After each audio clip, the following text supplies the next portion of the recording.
Hello guys, kumusta? Lain na sa ning istorya ang hatagan nato kinabuhi gikan sa tuang sender. Mutuo ka ba og maldisyon? Atong paminawon ang istorya ni Sean. Dear Papa Joe, kumusta? Tawagan lang ko sa pangan nga Sean. 45 years old na o ganiya karon sa United States. Nagtrabaho, isip usa ka nurse. My life has been a rocky road sukad naabot ko diring dapita. 21 years old pa lang ko pag-abot na ako diri. And speaking about America, nindot kayong paminawon. Kana ba ang murag land of milk and honey? Sa laing bahin, yes. Okay ang imong quality of life. Nakisakyanan, balay, pero puros lagi utang. Gamit kaayo ang credit card diri. Okay raon ta og happy ka sa imuhang family. Pero og dili, alone and lonely gyud ka diri sa Amerika. Empty, pirmi ang imuhang life. Kung magkaistorya mi sa akong amigo diha sa Pilipinas, ako dayon siyang inon nga lami na kayo iuli diha sa Pilipinas bay. Tubagon ra pud ko niya nga, di ba? Mao nay pangarap nimo, pangandoy gyud na nimo nga makatunob og Amerika. So, mao na. Gihatag sa Ginoo nimo ang imuhang gisigian og ampo. Ikaw manggod kung nagbinutan pa lang unta ka ni Claudette, di intak unta ang imuhang pamilya. Di ka maginusara. Muna'y pirming itubag sa akong best friend rin ako. I think taas na kayo ang intro. Mapagani ko kasugod og saysay sa akong istorya mo nga sugdan ako niya itong mga katuigan nga nag-eskwela pa ko sa Abiliana National School. Doon ako'y best friend nga lalaki o babae. Ang name sa lalaki kay si Henry o ang babae kay si Kate. Guwapa kayo si Kate, mestiza, puti kayo o nindot pagyud kayo og lawas. Pwedeng mag-artista si Kate kay naa niya ang qualities sa ka maanyag nga babae. Si Henry ug ako pareho nga naibog niya sa hilom. Pero kay ako man ang nakalabaw kay pirmi man ko nga kwartahan nga pinadala sa anak sa amiga sa akong mama nga si Claudette nga tuwa sa Amerika. Speaking of Claudette, unya na lang ko mutakol about niya. Unahon ako si Kate kay siya mangyud ang akong love of my life. I love her and I'll do anything for her. By the way, Papa Joe, di gud kayo ko gwapo. Pero di sa ko bati, tason lang nga pagkalalaki. Sakto sa barog ug mao ni ang mga qualities nga akong gisaligan para maangkon ako si Kate. Doon na ko laing edge compared sa ubang guys. Kortahan ko pirmi ug mao kini ang akong isuborno kang Henry para muatras siya sa pagpanguyab ngadto kang Kate. Kini laging batanon pa, madaog datong si Henry. Wa na siya mapadayon pagpanguyab kang Kate. Mao nga nakahigayon ko. Halos kada adlaw ko nga nairigalo niya. Naigpalitan ako siya og tagsa ka kilong mangga nga hinog kay I know paborito niya ang mangga. Ug uso po diay niya to ang lansones. Mao nga giapila na lang sa pud nako. Ako na ni Sean. Atong usang adlaw paghani ka naghatag, matud pa ni Kate nako. Imo nang tanan. Gusto ko nga mosamot ka kagwapa og kahumot sama ng mangga nga hinog. Tubag ko pa. Daghan ko siguro kag kwarta no kay mahal ba ang kilo sa mangga og lansones ron? Matud pa ni Kate nako Papa Joe. Ay, wara good. Ginagmay ra ni. Tubag ko pa. Naday ginagmay nga magsigi po ka raba og sige tagtanaw og sini diya sa sinirama niya. Mukhaon pa ta diya sa Orange Bluetooth. Kakas ni mo kwarta uy. Swerte jud ka sa imong tita nga to sa Amerika. Buhong kay ka. Pasmile-smile lang ko Papa Joe. Walay kasayuran si Kate nga kung kinsa gyud ang tao nga tinuod nga tigpadala nako og kwarta. Ang palakaw nako nga si tita nako nga nasa Amerika ang nagpadaog kwarta. Tungod sa akong kagalante, after 1 year, naangkon nako ang matamis nga yes ni Kate. I was so happy that time nga nag-celebrate me og giapil pa nako pagkaon ang akong best friend nga si Henry. Ni-congratulate si Henry nako at that time. Ni-agree siya nga mas bagay gyud kuno ni Kate. Sa mong first month sa rin ni Kate, ako siyang gihangyo nga mo check-in mi sa hotel o sa motel. Pero hinay nga sagpa ang ako ang naangkon. Isip tubag ni Kate. Noon sa kaoy, kabata pa nato, matod pa niya. Bata ba oy nga 17 naman ta. Makamao naman ganita nga muhimo og bata. Tubag ko pa, nga to niya. Dungan sa pag-agik-ik o pakit-cute niya, pero gikusi ni Kate ang akong kilid. o gibawsan pod nako og kusi ang iyang kilid dalang gitik. Nikatawa og taman si Kate kay naigo man nako ang iyang kiliti. Wa ko makadama kang Kate sa among first monthsary. Pero pagka second monthsary namo, ako siyang gidala sa sinihan sa Kulon. Gipili gyud nako ang salida nga bati para way daghang mananaw. Pagsud na mo sa sinihan, ngit-ngit kayo, dipili sa pinakataas og pinakadaplin og pinakangit-ngit. Paglingkod na munduhan ni Kate, ako din siyang nga girubo og gitsula gyud akong taman. Gibuhat akong tanan sa akong nakit-an sa mga adult nga mga movies, sa mga Betamax para ganahan siya. Naghango si Kate, human ako siya gi-friend's kiss. Nakibaw ko nga ginahan na gyud siya sa akong gibuhat nga romansa niya. Mao na kadto ang akong gipaabot. Check-in na lang og motel. Check-in tag motel na. Matod ko pa ngadto niya Papa Joe. Sige, musugot na lang ko pero ayaw biya ko pa mabdusi ha. Muhuman para ba kong eskwela? Paraygon pa nga tubag niya nako. Ay, dili uy. Nay kondom diri. Nas kong pitaka. Ako ginigiandam in case nga musugot ka. Tulin pa sa alas 4 nga nanggawas mi sa sinihan ni Kate para muadto og motel. Di para dayon og taxi. Pahatod sa pinaka sikat kayo nga motel nitong panahon na. Doon na ako experience anang giingon nga ni mo Papa Joe nga nila paay sa Leon o Carnero. Pero si Kate, first time pa niya. Naginaminam ko nga for the first time makatilaw na ko og virgin nga babae. Di pagid kay basta-basta. Kay amag sa dilim nga hubo nga lawas ni Kate. Tungod sa iyahang kaputi, pwede na siyang isuga kung mag-burn out. Tuod man, gibuhat na ko ang tanan para dili magmahay si Kate. Sa iyang paghatag na ko sa iyang virginity, I see to it nga satisfied siya sa akong performance para mahigam siya ug makausab pa ko. Mission accomplished.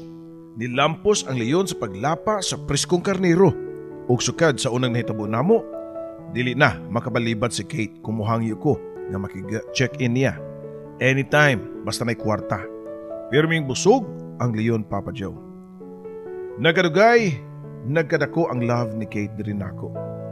Mao man sad diri nako. Sa parehon may og feelings. Love kay nako si Kate ug apil na siya sa ako ang mga damgo. Pareho naming second year college ni Kate sa kurso nga nursing. Going strong ang among relationship ug sukad-sukad wala pa mi ka-encounter og dakong away. Pero lahi niya itong adlaw kundi ako siyang gisultian sa posibilidad nga makaadto ko og Amerika.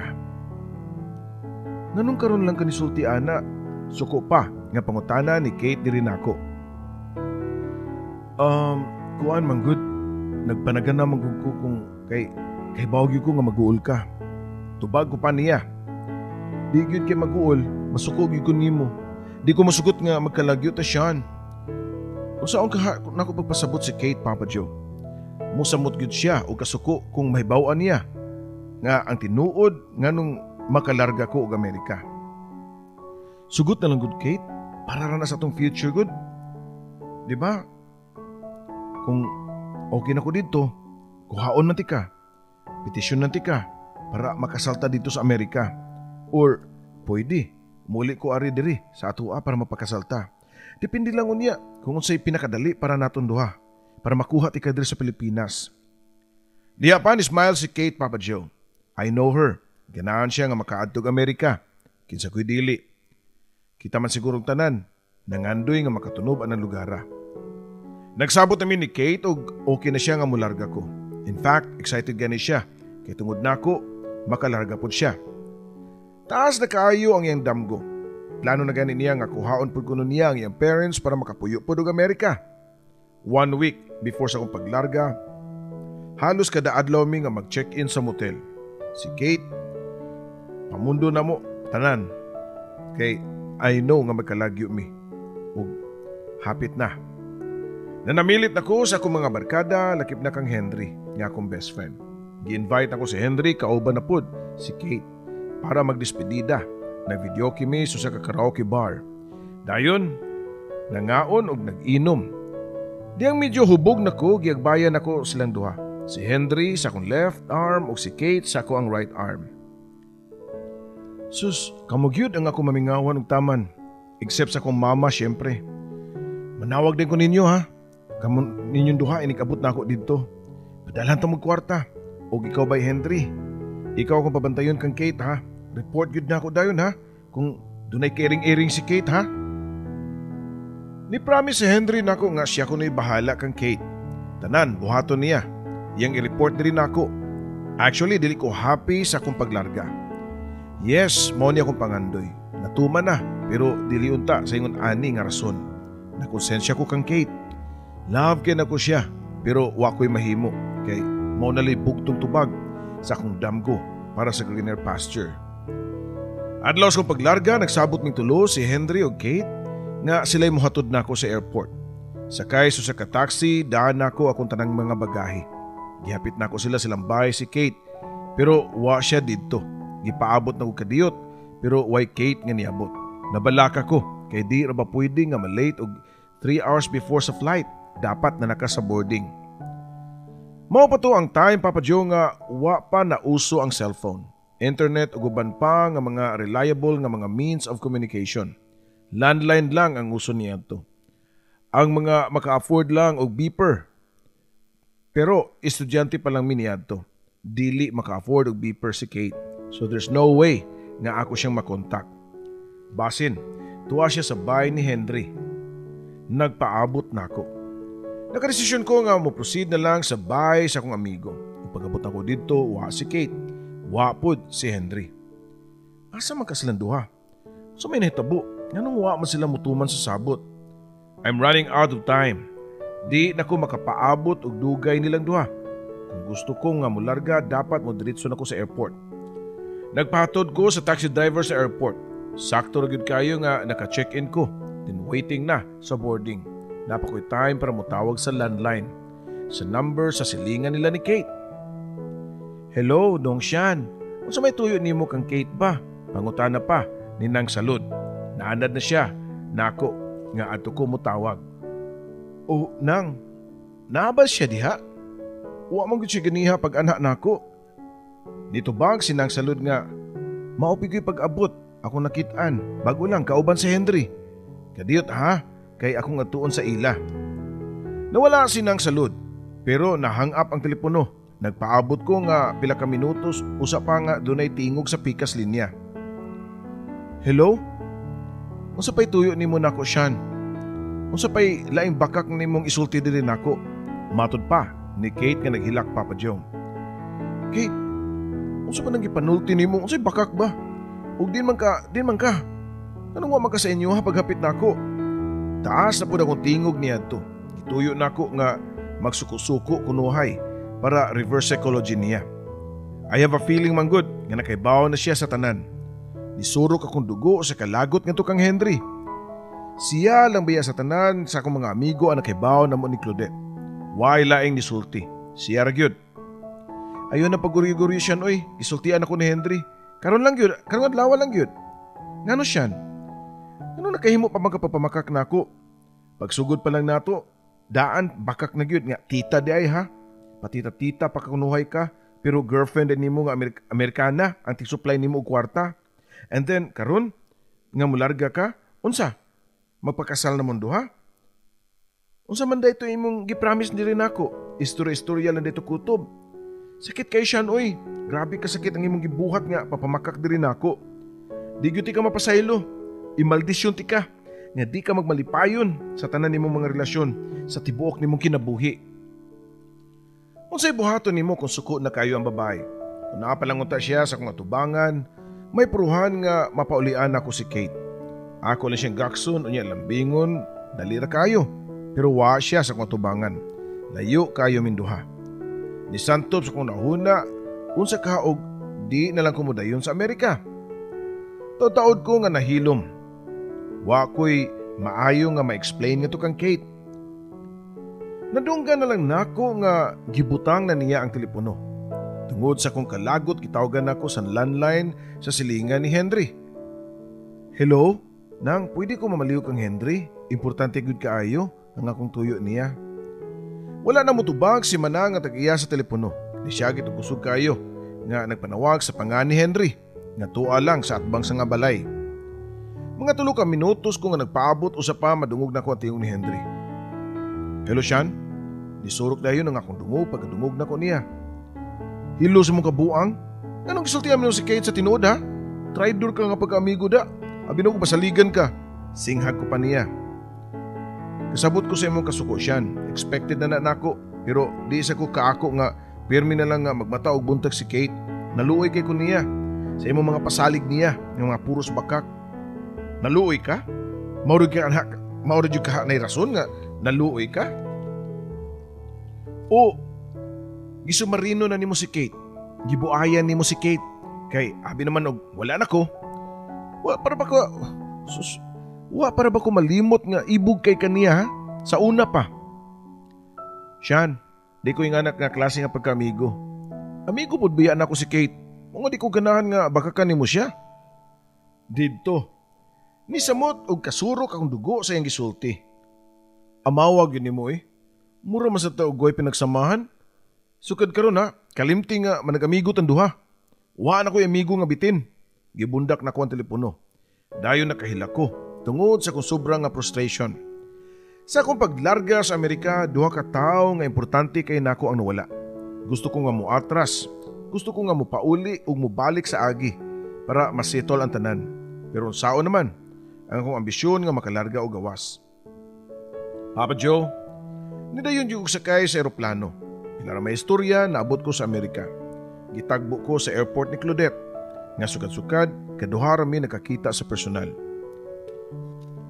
Gamay pa lang ko niya tong last nila nga nauli sa Pilipinas o karon ang second time na mo nga mag-meet sa personal. 10 years ang among gap. Obviously, maguwang kay siya nako. Pero di kay halata. Smiling kay siya nga niduol nako.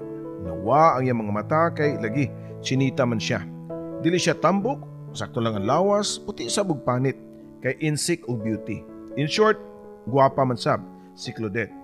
Pero di gyud kalabaw sa beauty ni Kate. Mapahiyumon nga nitimbaya si Claudette rin nako. Dungan siyang pag-kiss niya sa akong aping. Hi Claudette, thank you kayo ha sa imong pag-sponsor.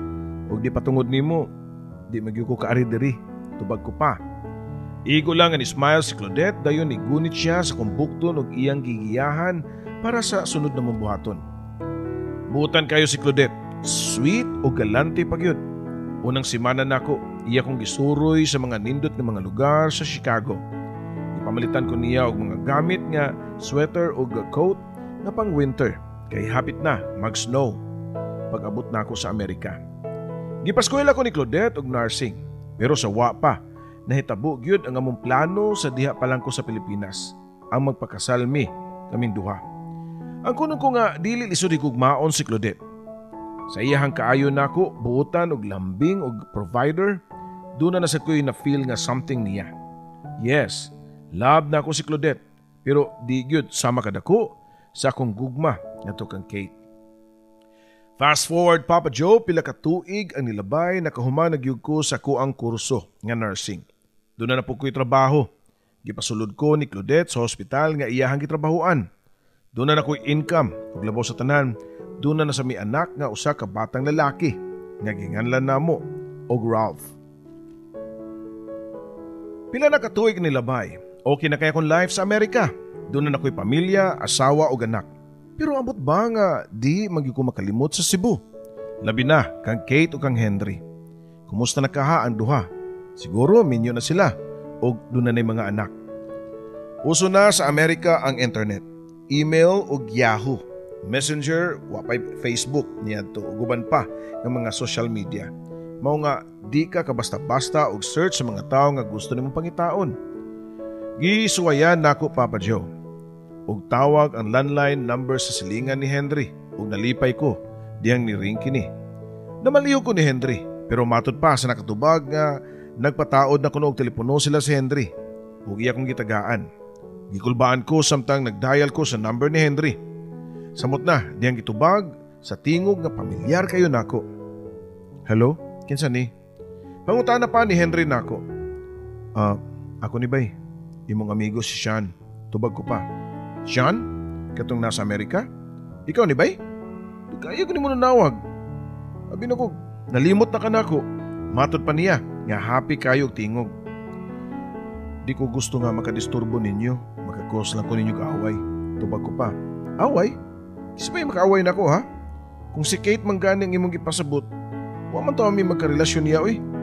Minyo na si Kate oy, by Sean. Na minyo og lalaki nga, alams na, dato kaayo. Nasya ko sa kung nahibawaan nga wa magkauyab si Henry og si Kate. Minyo na day siya. Og according pa sa term nga gigamit ni Henry, di na kuno ma-reach si Kate. Di na kuno ko ma-surprise. Dapat lang sab nga gamiton niya ang iyang beauty. Sa kagwapa ni Kate, I'm sure daghang gyud kaayo nga mga adunahang lalaki ang mag-ilog niya. Igo na lang ko sa pagpanghupaw kung wa pa unta nako. Unaha ang ambisyon, ako unta ang mabanan ni Kate karon.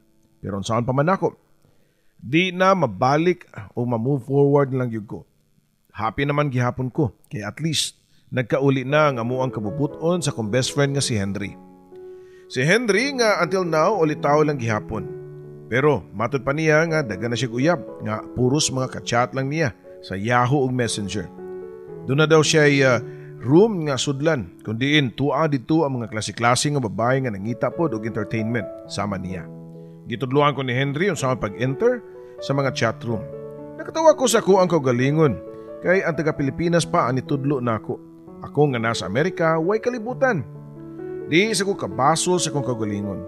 Unsaon nga wa naman ko laing gibuhat kundi mo trabaho ug mo na life nako. Halos na ng tao diri Papa Joe. Nitry kong follow sa gingon ni Henry nako nga site ug tuod man naka-enter ko sa mga chat rooms. Enjoy tinud kaayo kay kasagaran sa mga babae, game kaayo. Tagsara ka kasugat og seryoso.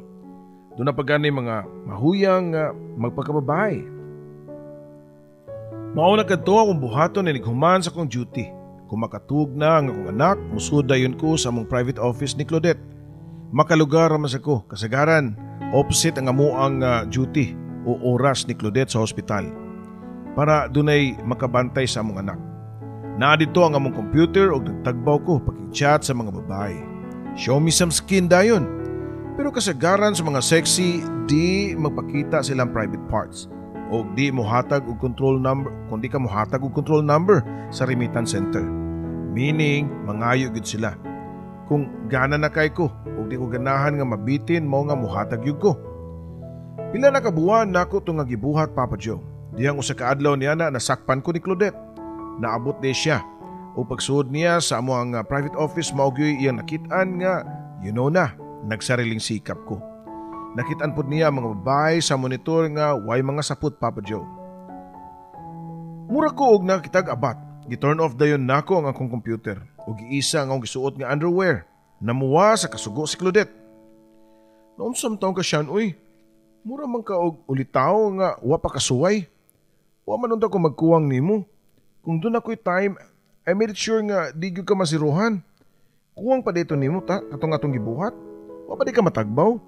Naghilak pa si Claudette niyan to. Mao nga nagkabuang ko og pauli niya. Nangay kog sorry. Unya ako siyang gikisan sa lips. Wa mo palag si Claudette. Mao nga gipadayon na lang nako ang ako ang pagromansa nga to niya. Ang wala madayon namo nga eksena sa akong kachat sa nga usa ka Meksikana dito na ko gipagawas kang Claudette. Kailan na kay ko sa iyahang iganan nga maoy makapawa sa iyahang kasuko. Human sa panagbugno sa leon o karnero as expected, sweet na si Claudette diri nako. Sorry kay honey ha. Try mo ito ko agad, pawa sa stress ba. Pero ay kabalaka. Kay for fun gyud to, way seryoso ato eh. Matod ko pa sa akong asawa. O sige, gipasaylo ti ka. Basta di na gyud nimo usbon ha. O kung usbon man ganito nimo, make sure nga di ti ka masakpan. Kay na, bisan og love pati ka. Di ko mahadlok makigbuwag nimo. Tubag pa ni Claudette. Ni promise ko kang Claudette nga di na kumusab. Pero sayon ra kay litukon, lisod buhaton. Magpangita naman yun ko sa chatroom. Kada duty niya, sige lang gyapon ko pag-chat og mga nakalilaing mga babae. Hangtod nga nasakpan na sab ko niya. Di lang kay kausa, kaduha, katulo, pero kadaghang gyud Papa Joe. Sige na ko pangayo, pasaylon niya. Kada masakpan ko niya, sige siya og hatag og chance nako. Hangtod nga niabot ang time nga napuno na si Claudette ug siya na mismo ang nakigbuwag nako. 10 years old na si Ralph nga akong anak diyang nakigdivorce siya nako. Sa among panagbuwag ni Claudette, dito nako na-experience ang kalisod sa kinabuhi sa Amerika. I need to move out and pay my own apartment, Papa Joe. Nga mahal kaayo. Plus, ang akong bayranan sa sakyanan, my food, all the basic needs and wants nga utilities and bills, plus magatagan pa ko ni Mama o sa iyahang mga paryente sa Pilipinas. Di gyud dali makinabuhi diri sa Amerika kung di ka dako og sweldo. Okay man tong kami pa si Claudette, kay dako man kayo siya og sweldo, kay head nurse na siya. Dito ko naka-feel og extreme loneliness og emptiness nga nag-inusara na lang ko. Depressed kayo ko nga nalayo sa akong anak. Kung kanus single na unta ko. Wa naman ko'y gana nga musud og chatroom. Ang akong daily routine mao na lang pagtrabaho, mo pauli sa balay para matug, din mo trabaho na sam. Magtawagan ko ni Henry sa Pilipinas, kay kung magkastorya mi makuha-kuhaan ang akong kamingaw. Bay Henry, lamiya na kay uli sa Pilipinas oy. Okay naman siguro og anak kong mga apply og pagka-nurse, matod ko pa niya. Okay naman pero gamay ra biya kay sweldo diri. Nag-abroad gani ka ang mga nag-abroad man gani mga nurse diya kay dako-dakog sweldo niya. Ikaw mauli na nung ka diri. Basin ari ka ma-stress diri og samot. Lisod ba kaayo ang kinabuhi diri? Igo lago sa panghupaw, Papa Joe. Actually, di kay kalima ko nga magsigi og panghupaw og sige hahay samtang nagstoryahanay mi sa telepono ni Henry. Sa kalit lang ako nahununaan si Kate ug ang iyahang gisulti nako diyang manawag ko niya. Katong nanawag ko niya sa airport pagdayon akong larga sa Amerika. Naghilak si Kate ug puno sa kasakit ang dughan nga iya kong gimaldisyon. Matod pa niya nga mag-ampo siya nga di ko magmalipayon sa akong tibok kinabuhi. Mao na niya ang epekto sa iyang pagmaldisyon nako. Matiguang naman siguro ko nga masulubon ug di na magmalipayon, Papa Joe. Kadali rang ng labay sa panahon. 15 years old na ang akong anak na si Ralph. Naminyo nag-usab si Claudette ug okay ra ang among relasyon. Friends rami ni Claudette ug nagka-close mig balik sa akong anak. Nakuli na po kong Pilipinas na minyo na si Henry. Pero ako, wag yung love life, Papa Joe. Gikan sa una hangtod karon, mao lang gihapon ang akong lifestyle. Usara gyud ang akong routine. Home, work, home. Single o naginusara pero sa laing bahin, wa ko mawagtangi o paglaom. Na sooner or later, moabot ang babae nga maoy mopuno sa ako ang emptiness. I realize nga di tinuod ang maldisyon. Kay gikan lang ni sa pung so sa katao. Mas gamhanan gihapon ang Ginoo. Ang Ginoo nga mopasaylo nato bisag unsa pa kadako ang atong sala.